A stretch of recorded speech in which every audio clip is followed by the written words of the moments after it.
Hello guys. तो चलिए आज हम लोग पढ़ेंगे इंग्लिश ग्रामर का एक चैप्टर वॉइस, जिसे हिंदी में वाच कहा जाता है। तो चलिए जानेंगे हम लोग सबसे पहले वॉइस के बारे में। तो कहा जा रहा है वॉइस का definition, voice is the study of from of verb, यानी वॉइस जो है वो वर्बों का अध्ययन है। वॉइस में हम लोग वर्ब का अध्ययन करते हैं। आगे कहा जा रहा है इन विच मीन्स, जिसमें somebody, देखेंगे यहाँ पे somebody does something, जिसमें कोई कुछ करता है, या और something is done by somebody, या किसी के द्वारा कुछ किया जाता है। इसका परिभाषा कहा जा रहा है कि कोई कुछ करता है या किसी के द्वारा कुछ किया जाता है, उसे ही हम लोग वॉइस यानी वाच्य कहते हैं। तो अब हम लोग जानेंगे वॉइस जो है वो दो प्रकार के होते हैं। पहला देख रहे होंगे एक्टिव वॉइस, और दूसरा आपको दिखाई दे रहा होगा पैसिव वॉइस। तो आपको एक्टिव से पैसिव में चेंज करने के लिए दिया जाएगा, या फिर कभी कभी पैसिव से एक्टिव में चेंज करने के लिए दिया जाएगा। तो एक्टिव वॉइस का एग्जाम्पल है लता राइट्स ए लेटर। अब इसको पैसिव में चेंज करेंगे तो बन गया क्या, a letter is written by Lata. इसका मतलब हुआ कि लता एक पत्र लिखती है, लता राइट्स ए लेटर, लता जो है वो पत्र लिखती है। आगे कहा गया पैसिव में कि a letter is written by Lata, यानी एक पत्र लता के द्वारा लिखा गया। यानी परिभाषा साफ यहाँ पे निकल रहा है कि कोई कुछ करता है या कुछ किसी के द्वारा किया जाता है, उसे ही हम लोग वॉइस यानी वाच्य कहते हैं। तो चलिए अब हम लोग आगे चलेंगे। यहाँ पे देख रहे होंगे आप सभी टेंस के पैसिव वॉइस एसर्टिव सेंटेंस, यानी आपको यहाँ पे बताया जाएगा सभी टेंस के पैसिव वॉइस के बारे में, वो भी ओनली फॉर एसर्टिव सेंटेंस के बारे में। तो चलिए वीडियो को स्टार्ट करते हैं। आप यहाँ से ध्यान से समझेंगे और स्क्रीन पे ध्यान से देखेंगे। ये जनरल रूल बताया जाएगा यहाँ पे, जो सभी वॉइस को बनाते टाइम आपको काम आएगा। तो जनरल रूल को समझ गए तो समझिए पूरा वॉइस आपका खत्म है। तो देख रहे होंगे आप एक्टिव, यहाँ पे देख रहे होंगे पैसिव।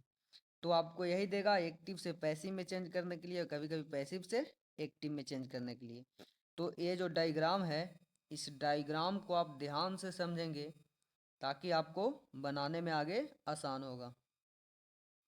तो चलिए हम लोग सबसे पहले डायग्राम को समझते हैं। आप देख रहे होंगे यहाँ पे सब्जेक्ट लिखा हुआ है, यहाँ पे ऑब्जेक्ट लिखा हुआ है। पैसिव में भी यहाँ पे सब्जेक्ट है और यहाँ ऑब्जेक्ट है। तो ध्यान देंगे आप यहाँ पे कि जब एक्टिव वॉइस में सब्जेक्ट दिया हुआ रहेगा, वो जब पैसिव वॉइस में बनाएंगे हम लोग, जब पैसिव वॉइस बनाएंगे तो वही सब्जेक्ट जा करके क्या बन जाएगा पैसिव में, ऑब्जेक्ट। क्या बोला गया यहाँ पे, जब एक्टिव वॉइस में आपको जो सब्जेक्ट दिया हुआ रहेगा वो पैसिव वॉइस में क्या बन जाएगा, ऑब्जेक्ट बन जाएगा। और अगर एक्टिव वॉइस में जो ऑब्जेक्ट रहेगा वो पैसिव वॉइस में जाकर के क्या बन जाएगा, सब्जेक्ट बन जाएगा। जो एक्टिव वॉइस में ऑब्जेक्ट होगा वो पैसिव वॉइस में सब्जेक्ट बनेगा, और जो एक्टिव वॉइस में सब्जेक्ट रहेगा वो पैसिव वॉइस में ऑब्जेक्ट बन जाएगा। यहाँ तक आपको समझ में आया होगा। फिर से एक बार देखेंगे। कहा जा रहा है कि जो एक्टिव वॉइस में सब्जेक्ट रहेगा वो पैसिव में जब ले जाएंगे चेंज करेंगे तो वो क्या बन जाएगा, ऑब्जेक्ट बन जाएगा। और जो एक्टिव वॉइस में ऑब्जेक्ट रहेगा उसको अगर पैसिव वॉइस में चेंज करेंगे तो वो क्या बन जाएगा, सब्जेक्ट बन जाएगा। तो चलिए यहाँ तक समझ गए कि जो एक्टिव में सब्जेक्ट है वो पैसिव में जाएगा तो ऑब्जेक्ट हो जाएगा, और जो एक्टिव में ऑब्जेक्ट है वो पैसिव में जाएगा तो सब्जेक्ट हो जाएगा। और अगर हमें पैसिव से एक्टिव चेंज करना होगा तो जो पैसिव में सब्जेक्ट होगा वो एक्टिव में जाएगा तो क्या बन जाएगा, ऑब्जेक्ट। और जो पैसिव वॉइस में ऑब्जेक्ट होगा वो एक्टिव में जाएगा तो सब्जेक्ट बन जाएगा। तो आई होप यहाँ तक आपको समझ में आ रहा होगा। आगे हम लोग जनरल रूल इसी से बनता है। तो जनरल रूल को समझते हैं। आप देख रहे होंगे एक क्लॉकवाइज घुमाया गया है, तो आपको भी इसी तरह घुमाना है और पूरा फॉर्मूला आपको यहाँ पे बन के तैयार हो जाएगा।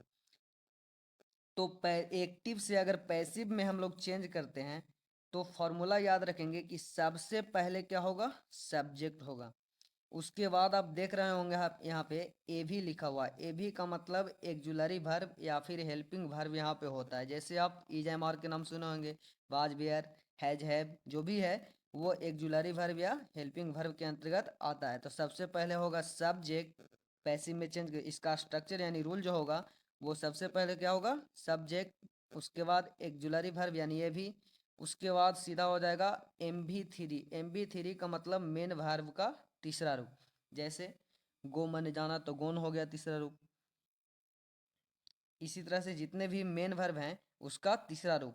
उसके बाद होगा बाई, बाई होगा, और कहीं कहीं प्रीपोजिशन यानी बाई न लग के अलग प्रीपोजिशन लगता है, तो यहाँ पे प्रीपोजिशन भी लिखा गया है। तो सबसे पहले सब्जेक्ट, सबसे पहले सब्जेक्ट, उसके बाद ए बी यानी एक्जुलरी वर्ब, उसके बाद एम बी थ्री यानी मेन वर्ब का तीसरा रूप, उसके बाद बाई, और सबसे अंत में क्या लग जाएगा, ऑब्जेक्ट। यानी आपको यहाँ से एक रूल तैयार होके आता है, जनरल रूल। तो ये रूल आपको हमेशा काम देगा। तो आप देख रहे होंगे ये जनरल रूल तैयार हो गया क्या, सबसे पहले सब्जेक्ट प्लस ए भी यानी एक्जुलरी वर्ब प्लस एम भी थ्री मेन वर्ब का तीसरा रूप और प्लस ऑब्जेक्ट। ये आपको मेन रूल है। आप एक्टिव से अगर पैसिव चेंज करना चाहते हैं तो सबसे पहले सब्जेक्ट का, उसके बाद एक्जुलरी वर्ब होगा, उसके बाद मेन वर्ब का तीसरा रूप होगा, इसके बाद ऑब्जेक्ट होगा। तो ये रूल को आप लिख लेंगे। आई होप कि आपको यहाँ तक समझ में आया होगा। अब चलिए हम लोग आगे की ओर जाएंगे। तो आगे अब बताया जाएगा आपको, देखते हैं आगे क्या है। जनरल रूल आप देख रहे होंगे यहाँ पे, सब्जेक्ट है प्लस यहाँ डॉट डॉट, मतलब एक्जुलरी वर्ब के पास डॉट डॉट इसलिए दिया गया है कि कहीं पे एम होगा तो कहीं इज होगा तो कहीं आर होगा, मतलब वो सेंटेंस के अनुसार होगा, जिस जैसा सेंटेंस रहेगा जो जिसका प्रयोग होगा वहाँ पे होगा, ये इसलिए यहाँ पे डॉट डॉट दिया गया है। उसके बाद होगा भी थ्री यानी मेन वर्ब का तीसरा रूप लग जाएगा, उसके बाद बाय, उसके बाद ऑब्जेक्ट। तो चलिए हम लोग देखेंगे यहाँ एक्टिव, एक्टिव और पैसिव। आपको टेंस न भी जानकारी है तो आप ये जो रूल बताया जा रहा है इसको आप ध्यान में रखेंगे तो आपको वॉइस आसानी से बन सकता है। तो आप देख रहे होंगे एक्टिव वॉइस में अगर V1 या V5, V1 या V5 कहने का मतलब किसी भी वर्ब में यानी मेन वर्ब में एस या ई एस लगता है तो उसे V1 या V5 कहा जाता है। यानी V1 या V5 का मतलब हो गया एस या ई एस। किसी भी वर्ब में एस या ई एस लगा हुआ है तो समझिए कि वो V1 या V5 के रूप में है। तो एक्टिव वॉइस में अगर V1 या V5 रहता है तो उसको जब पैसिव में हम लोग चेंज करेंगे तो एम इज आर यानी इज एम आर के रूप में चेंज करेंगे। अब इज किसके साथ लगेगा, एम किसके साथ लगेगा और आर किसके साथ लगेगा, ये आप पहले से जानते होंगे, और नहीं जानते हैं तो थोड़ा बहुत टेंस की जानकारी सब लोग को रहता है, आपको भी होगा। तो चलिए बताया जा रहा है यहाँ पे कि अगर एक्टिव वॉइस में V1 या V5 दिखाई दे तो पैसिव में चेंज करते टाइम यानी चेंज करते समय उसमें ए भी यानी एक्जुलरी वर्ब जो होगा वो इज एम आर के रूप में उसे चेंज कर देंगे। दूसरा में कहा जा रहा है अगर एक्टिव वॉइस में, अगर एक्टिव वॉइस में is am are plus V4 रहे, अगर एक्टिव वॉइस में is am are plus V4 रहे तो उसे हम लोग पैसिव में चेंज करते टाइम इज एम आर के इज एम आर रहने देंगे और प्लस में V4 के जगह पर बिंग का प्रयोग कर देंगे। बिंग यानी बी का चौथा रूप। यहाँ तक समझ में आया होगा। तीसरा में कहा जा रहा है कि अगर एक्टिव वॉइस में हैज या हैव, हैज या हैव प्लस V3 रहे, अगर एक्टिव वॉइस में हैज या हैव प्लस V3 रहे तो आपको पैसिव वॉइस में एक्जुलरी वर्ब यानी हैव या हैज के जगह पे हैव या हैज ही रहेगा और प्लस में क्या चीज़ हो जाएगा, बीन का प्रयोग होगा। जस्ट हैव हैज के बाद तुरंत क्या लग जाएगा, बीन का प्रयोग होगा। तो इतना आप रूल को याद रखेंगे। उसके बाद हम लोग देखेंगे एग्जाम्पल को।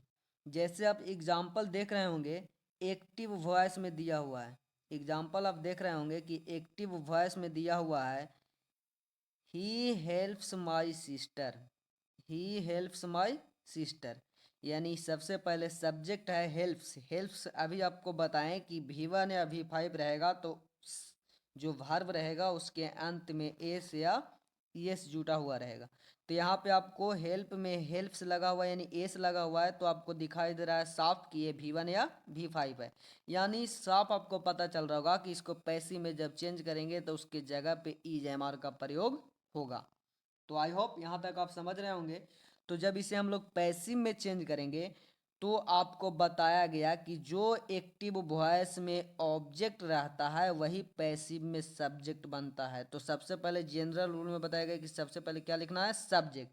तो अब सब्जेक्ट यहाँ पे होगा कौन, बात रहा कि सब्जेक्ट यहाँ पे होगा कौन। तो आप देख रहे होंगे कि जो सेंटेंस है, सेंटेंस में ही तो हो गया क्या, सब्जेक्ट।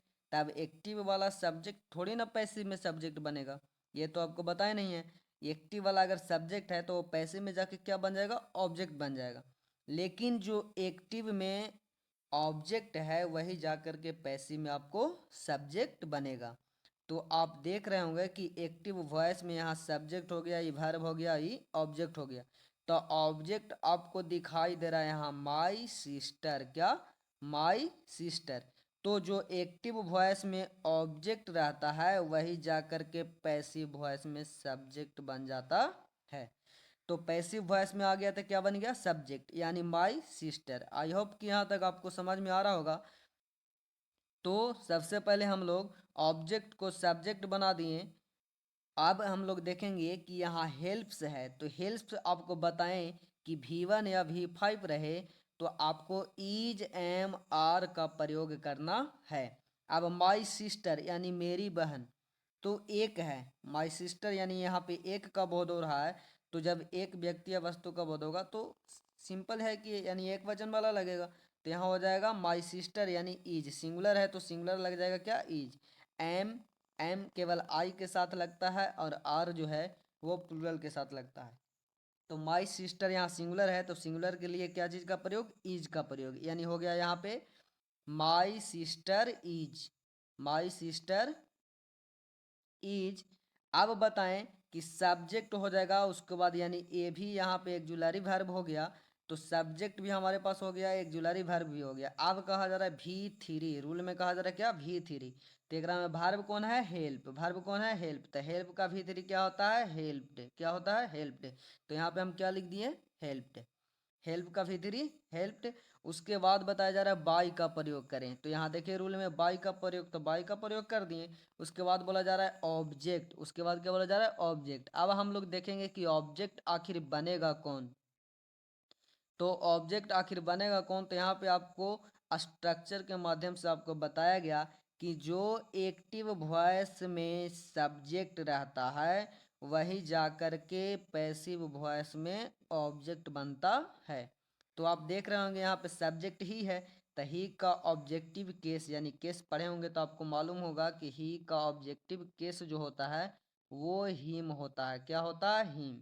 और नहीं तो आपको दे दिया जाएगा वो PDF में, आप देख लेंगे, उसे याद कर लेंगे, ही का क्या होता है, सी का क्या होता है, ये सब।